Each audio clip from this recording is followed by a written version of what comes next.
I want to talk on the finance bit because that has come up so much in these last couple of days.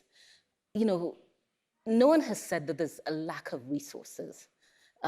What it is how are we directing finance towards sustainable development issues? And I think the opportunity lies really to look at the sustainable development goals and the issues at hand as investment opportunities. And that, I think, is the messaging that we need to give the private sector. With the current crises and challenges around the world, do you still feel that the Sustainable Development Goals are a priority? Can they be achieved? You know, I'd answer that by saying, if we didn't have the goals, then what?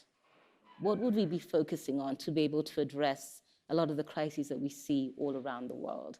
The goals, I think, put our eye and our focus on some of the very key issues that we need to have a better quality of life, irrespective of where you sit in the world.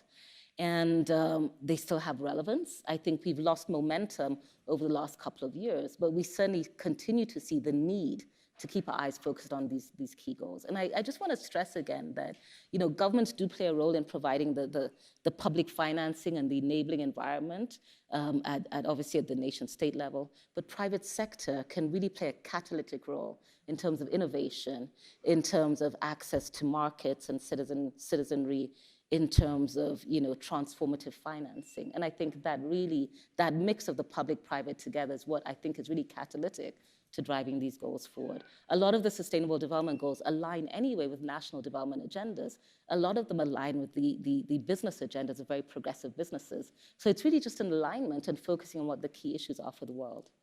Just finally, Sandra, what is your vision for the UN Global Compact, and do we have a sustainable future? We must live in hope that we have a sustainable future. I don't think you and I want to leave the world any less better off than we found it. I think there's a lot riding on a lot of key decisions being made by the political class, by private sector, and certainly by citizens. And there's an imperative right now to be able to address and sustain what a sustainable future looks like in very many angles. My vision for the Global Compact is that certainly, and reflecting back on Kofi Annan's words, that we'll continue to put that human face on the global market. I think business plays such a critical role in society today that it must continue to be that human face around whatever shape of business you take, large business or small business.